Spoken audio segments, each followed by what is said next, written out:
Good day and thanks for joining us on the CRTV for your midday bilingual newscast on the CRTV. Good day, Martin Well. Bon après-midi à vous, Quintabel. You have the headlines. Madame, Monsieur, bon après-midi. C'est le 12h sur la CRTV. Bienvenue à cette première édition du mois d'octobre 2020.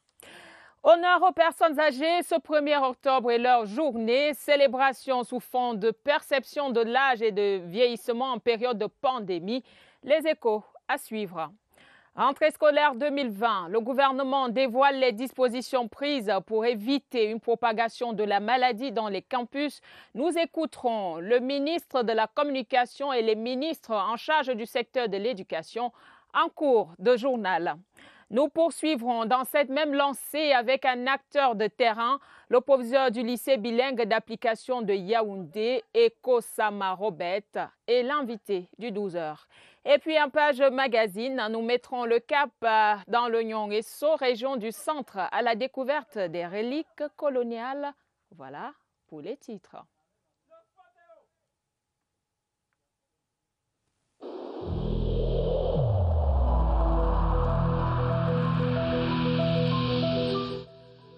The wearing of face masks in public places will be mandatory until further notice.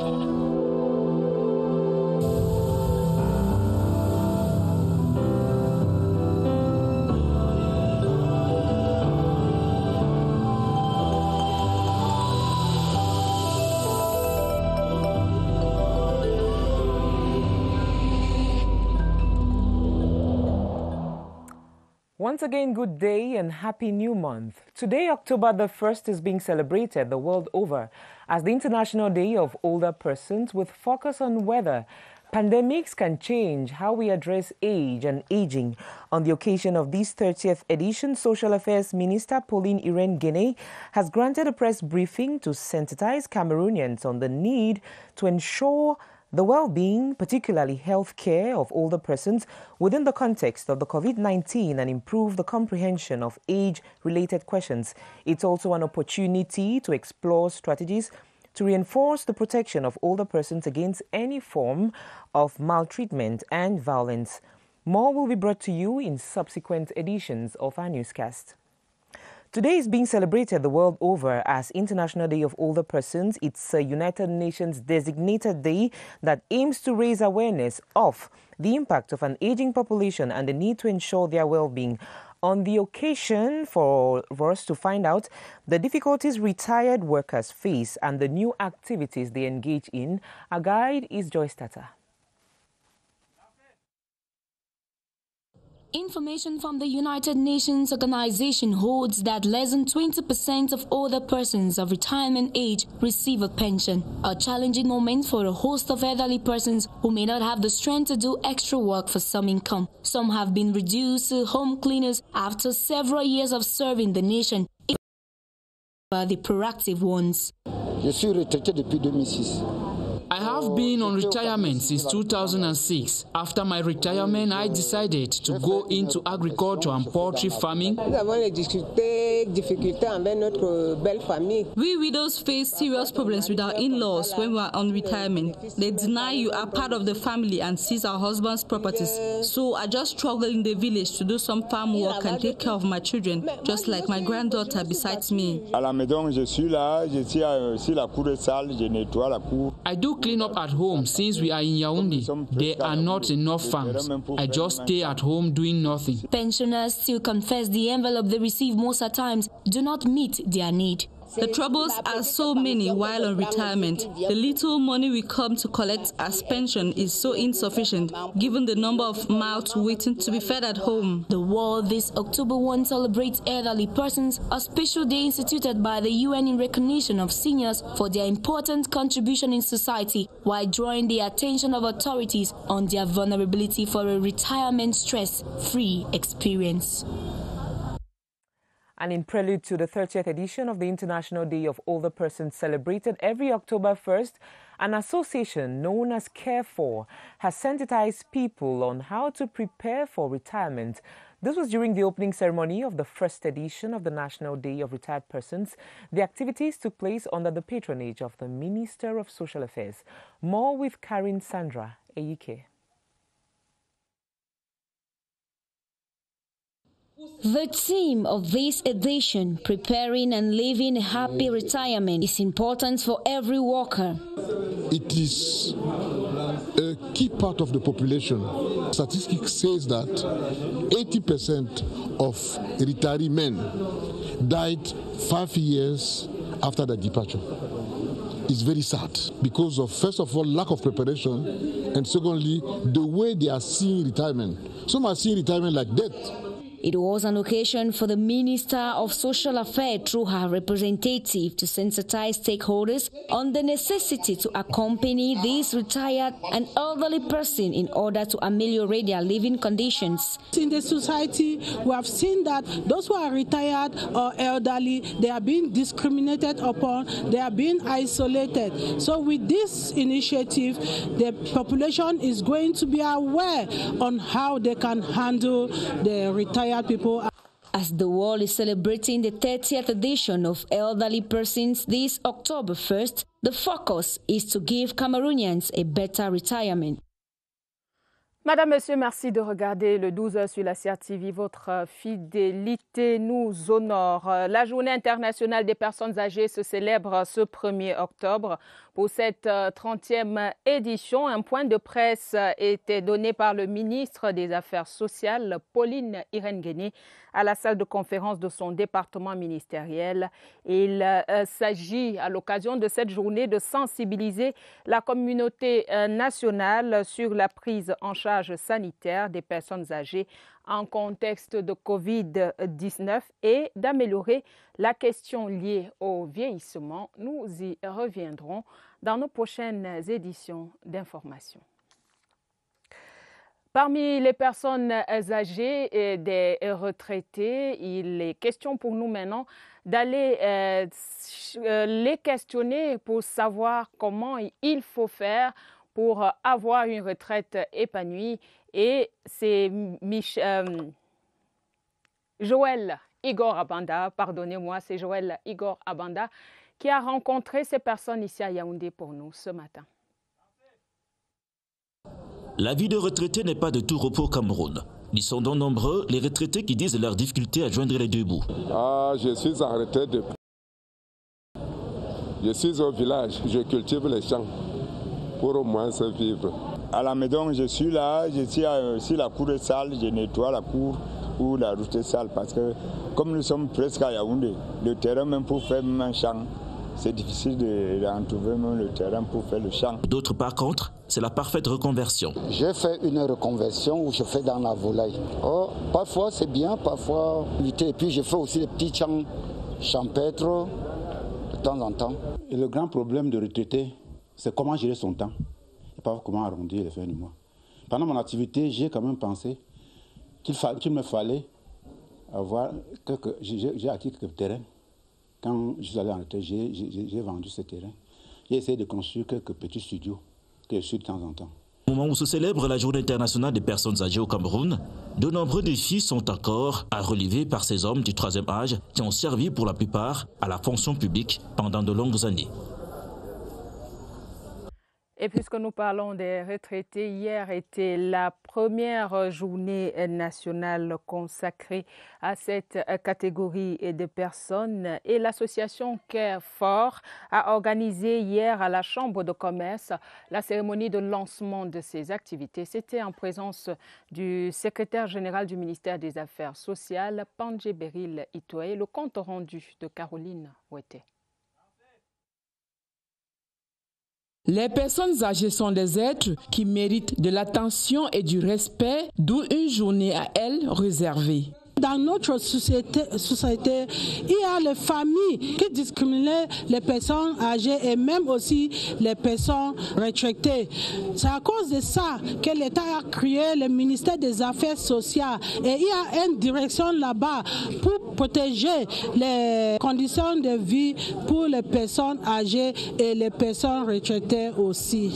Sensibiliser le public sur les enjeux d'une longue vie, informer les futurs retraités et les retraités sur la politique gouvernementale concernant les travailleurs retraités publics, privés et la société civile du secteur informel pour promouvoir une retraite heureuse. C'est l'objectif visé par l'association Carrefour dans la préparation des Camerounais à une vieillesse tranquille. Nous accompagnons de bout en bout, du début jusqu'à la fin, les pré-retraités et les retraités. Très tôt, nous faisons des bilans de retraite à chaque niveau, à 40 ans, à 50 ans, à 60 ans. La cérémonie s'est déroulée dans le strict respect des mesures barrières édictées par le gouvernement. And if you're just joining us, you're watching the Midday Bilingual Newscast on the CRTV. All ministers in charge of the different education portfolios in Cameroon say special measures have been taken to protect teachers and learners from the COVID-19 virus when schools effectively kick off for the 2020-2021 academic year on Monday, October the 5th, 2020. Ministers Jacques Famendongo of Higher Education, Nalova Lyonga of Secondary Education, and Laurent Serge Tundingwa of Basic Education were speaking in Yaoundé last night during a joint press conference with the Minister of Communication, René Manuel Sadi. Here now is an excerpt of the declaration by Minister René Manuel Sadi during the press briefing. This government communications aims to better inform and reassure the various stakeholders of the national educational community on the measures taken so far by those responsible for the different levels of education in order to allow the pupils, students, as well as their trainers to start and witness the smooth resumption of the 2020-2021 school year without running the risk of jeopardizing their health as a result of the COVID-19. It is in this regard that very high instruction from the President of the Republic, His Excellency Paul Biya, have been enacted so that all the appropriate barrier measures should be taken by all administrations in charge of the different levels of education so as to allow a smooth back to school and the resumption of the academic year. The presence at this press conference of the Minister. Guest on the Midday News today is the principal of one of the largest colleges in Yaoundé, the Government Bilingual Practicing High School, with a student population of 4,000. Earlier today, Beatrice Losamba had a chat with Mr. Eko Sama Robert. Have a listen. Our guest on the Midday News today is Mr. Eko Sama Robert. He's the principal of Government Bilingual Practicing High School, Yaoundé, also known as Lycée Bilingue d'Application. And with him, we're going to look at measures that his school is taking at this time, at the COVID-19 age, to make sure that schools don't get to be new grounds for COVID-19 infections. Well, thank you so much, sir, for your time. Well, I know that your time is very precious now because you're at the eve of the start of the new academic year. So how are preparations faring? Well, Beatrice, is quite hectic. However, we started preparation about a month ago, cleaning the surrounding out of the fence and inside the school campus. Holding school in 2 shifts to reduce class size is the prescription now. So how are you working to respect these prescriptions of the Ministry of Secondary Education? Earlier, we have been asked by hierarchy to arrange the students in classes of 50 maximum per class. That had been done and names already written out and sent to hierarchy. So we realized that a class like Form 3, which used to have 4 streams, for instance, in the setup where we have to put them in 50s, we discovered or we realized that we now have about 8 streams. So usually, when this is done, we now have to come up with timetables that are matching with these classes. With that, we hope we'll be able to meet up with all the regulations in force. And even more challenging is the fact that students had to stop classes abruptly. The last academic year didn't go to the end because of the COVID-19 pandemic. This imposed a lot of hold-up in programs. How do you intend to cover up school programs that were unfinished last year, owing to the fact that schools had to end abruptly and students had this 6-month-long holiday. Pedagogically, it would be wrong for us to start a new program when the missing links that the students experience haven't been covered up. What we intend to do is to make sure that the teachers, as they come in, they give a summary, a creamy summary of what the students would have missed. How do you intend to see to it that respiratory etiquette, distancing measures are well respected, and your school also has to adopt, this challenge, also has to face this challenge of cleaning procedures for facilities and safe food preparation practices? How do you go about that? We have a lot of water facilities. We have more than 40 of them available, spread out around the school campus. And we hope that with the cleaners who have been trained to put everything in place, with my general supervision, we are actually ready. We do have a committee set up in the school in charge of the canteens.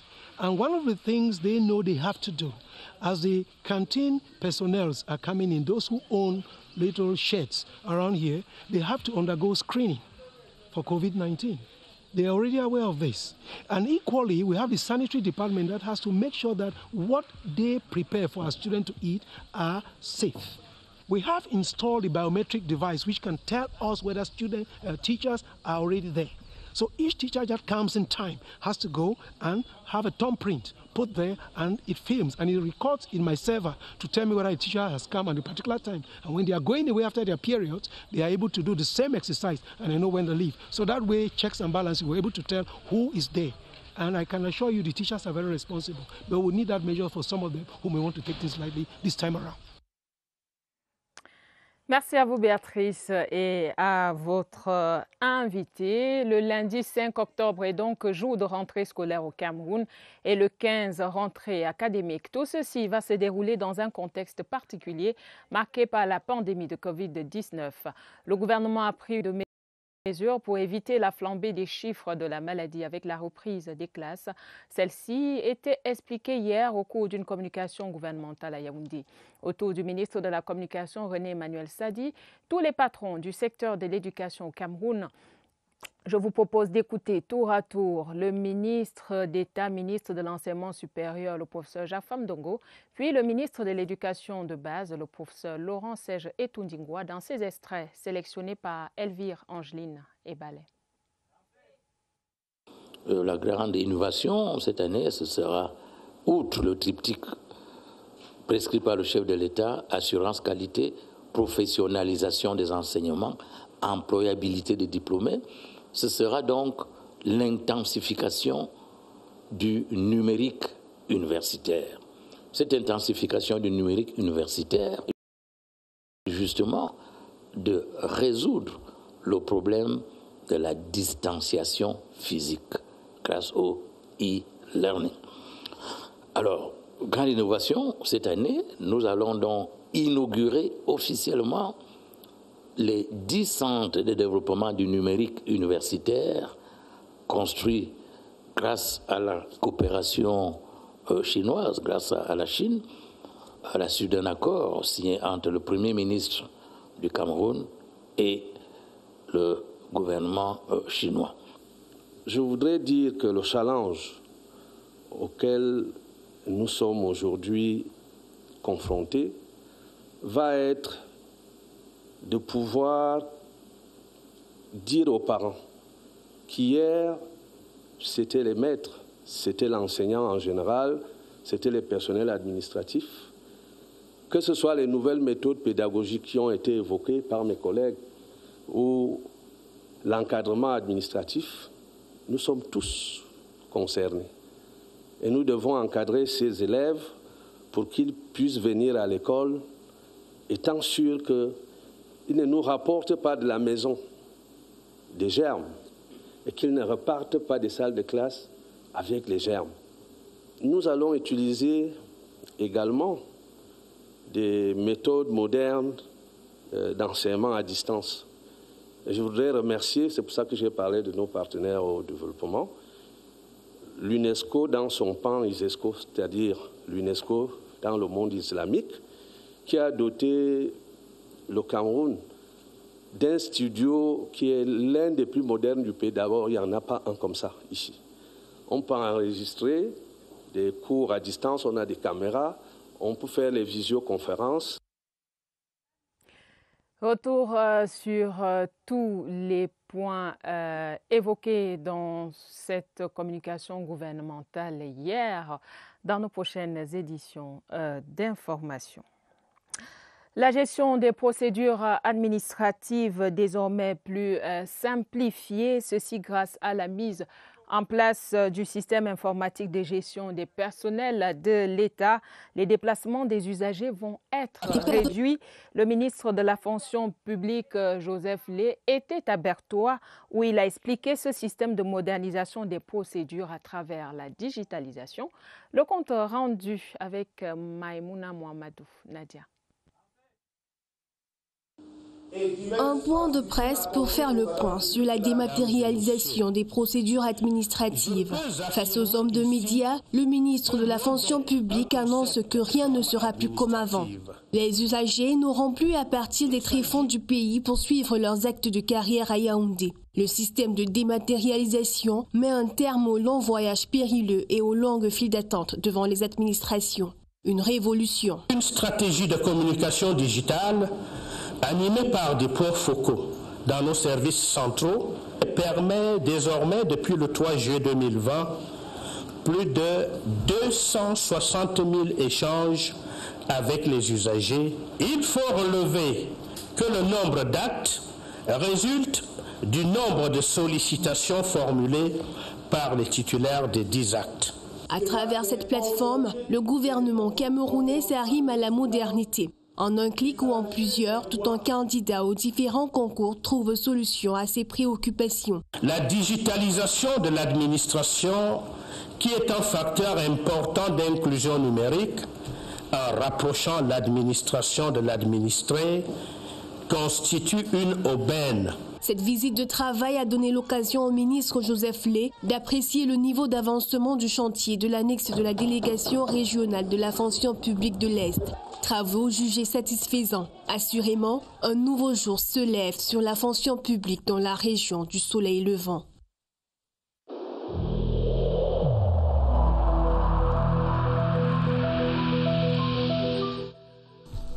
The wearing of face masks in public places will be mandatory until further notice.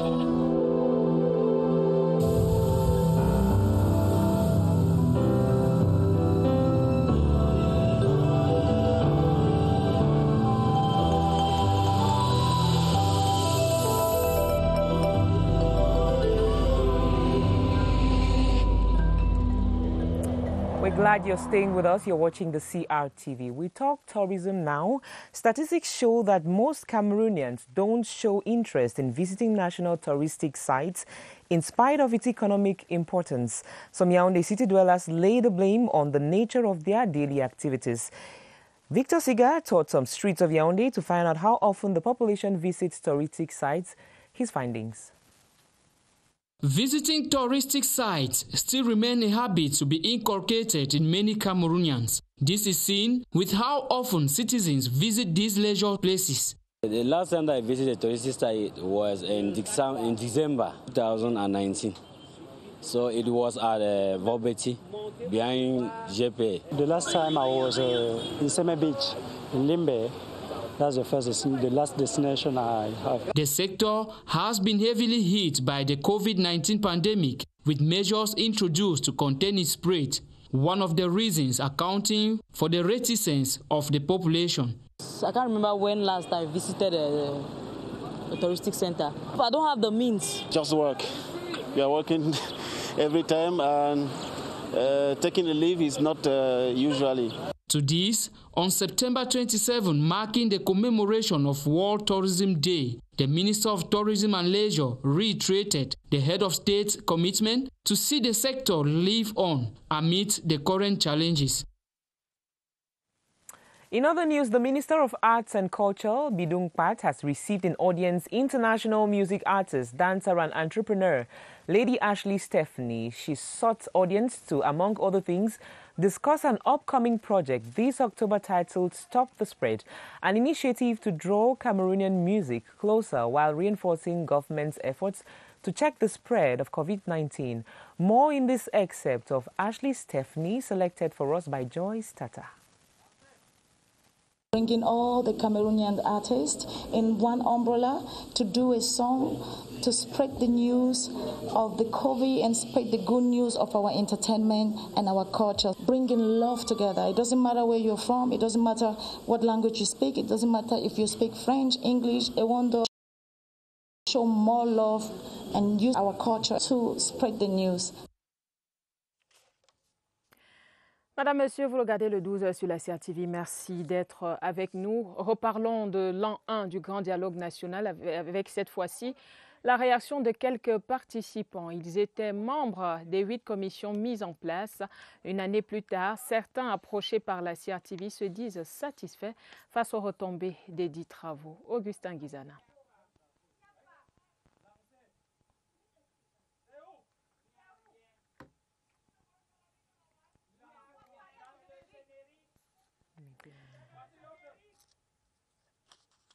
Nous attendons que la régie nous confirme que le papier d'Augustin Guizana est prêt.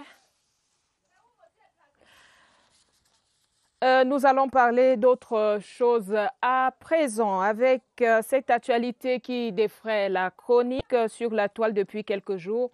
La sortie de l'artiste Daphné relative à son viol dans l'enfance. Celle qui souffre de vaginisme dû à ce traumatisme a mis sur pied une fondation déterminée à protéger la femme et l'épanouir. Steve Tchega Ekembengue signe ce reportage.